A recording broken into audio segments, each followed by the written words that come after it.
ಕಾಶಿ ಜ್ಯೋತಿರ್ಲಿಂಗ ದರ್ಶನ ಪಡೆಯಬೇಕೆಂಬುವವರಿಗೆ ಇಲ್ಲಿದೆ ಸಂತಸದ ಸುದ್ದಿ. ಶಿವಮೊಗ್ಗದಿಂದ ಹೊರಡಲಿರುವ ಕಾಶಿ ಅಯೋಧ್ಯ ಯಾತ್ರೆಯಲ್ಲಿ ಹಿಂದೂ ಸಂಪ್ರದಾಯದ ಪ್ರಮುಖ ಯಾತ್ರಾ ಕೇಂದ್ರವೆಂದು ನಂಬಲಾದ ಕಾಶಿಯ ಜ್ಯೋತಿರ್ಲಿಂಗ ದರ್ಶನ, ಅಯೋಧ್ಯ, ಸೀತಾಮಡಿ, ಗಯಾ ಮತ್ತು ಬುದ್ಧಗಯಾ ಕ್ಷೇತ್ರಗಳಿಗೆ ಭೇಟಿ ನೀಡಲಿದ್ದೇವೆ. ತಿಂಡಿ ಊಟದ ವ್ಯವಸ್ಥೆ ಜೊತೆಗೆ ವಿಶ್ರಾಂತಿ ಪಡೆಯಲು ರೂಮ್ ವ್ಯವಸ್ಥೆ ಕೂಡ ಇರುತ್ತದೆ. ಜೊತೆಗೆ ಈ ಯಾತ್ರೆಯಲ್ಲಿ ಅನುಭವವುಳ್ಳ ಗೈಡ್ಗಳು ಕೂಡ ನಮ್ಮ ಜೊತೆ ಪ್ರಯಾಣಿಸಲಿದ್ದಾರೆ. ನೀವು ಕೂಡ ಈ ತೀರ್ಥ ಕ್ಷೇತ್ರಗಳ ದರ್ಶನ ಪಡೆಯಬೇಕೆಂದರೆ ಹಿಂದೆ ಕರೆ ಮಾಡಿ 94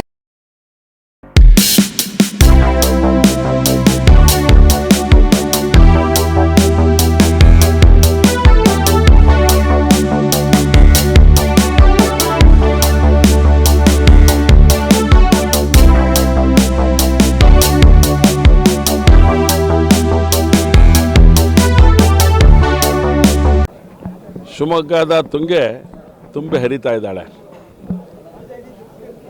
ಯಾವಾಗಲೂ ಕೂಡ ನಮ್ಮ ಸಂಸ್ಕೃತಿಯ ಪ್ರತೀಕವಾಗಿರೋಂಥ ಗಂಗೆ ಪೂಜೆಯನ್ನು ಮಾಡುವಂಥದ್ದು ಹಿಂದೂ ಸಂಸ್ಕೃತಿ.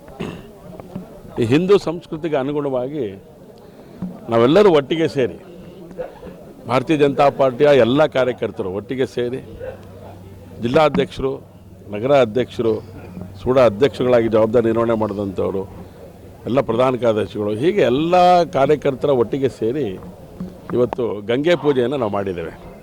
ತುಂಗೆಗೆ ನಮ್ಮ ಭಾವನೆಗಳನ್ನು ಸಮರ್ಪಣೆ ಮಾಡಿದ್ದೇವೆ. ತುಂಗೆ ಹರಿತಾ ಇರುವಂಥ ಈ ಜಾಗ ಪವಿತ್ರವಾದಂಥ ಜಾಗ.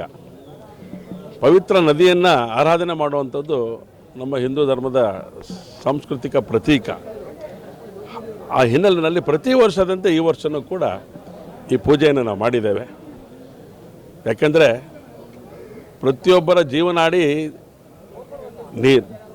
ತುಂಗೆಯ ಅವಶ್ಯಕತೆ. ಜೀವನಾಡಿ ಉಳಿಬೇಕು ಅಂತ ಹೇಳಿದ್ರೆ ತುಂಗೆ ಹರಿಬೇಕು ಚೆನ್ನಾಗಿ. ಹಾಗಾಗಿ ಆ ರೀತಿಯ ಭಗವಂತನ ಕೃಪೆಯಿಂದ, ವರುಣರಾಯನ ಕೃಪೆಯೂ ಕೂಡ ಚೆನ್ನಾಗಾಗಿದೆ. ಶಿವಮೊಗ್ಗ ಜಿಲ್ಲೆಯಲ್ಲಿ ರೈತರಿಗೆ ವಿಶೇಷವಾಗಿ ಬೇಕಾಗಿರುವಂಥ ಸಮೃದ್ಧಿಯ ಬೆಳೆಗೆ ಬೇಕಾಗಿರುವಂಥ ಈ ಒಂದು ಮಳೆ ಅತ್ಯಂತ ಸಂತೋಷದಿಂದ ಇವತ್ತು ರೈತ ಇರೋ ಹಾಗೆ ಮಾಡಿದೆ ಮಳೆ.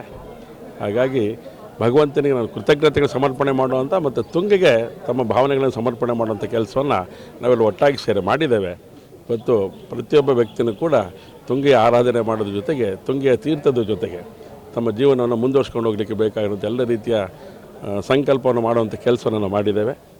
ಇವತ್ತು ಗಂಗೆ ಪೂಜೆ ಅತ್ಯಂತ ಯಶಸ್ವಿಯಾಗಿ ನಾವು ಮಾಡಿದ್ದೇವೆ.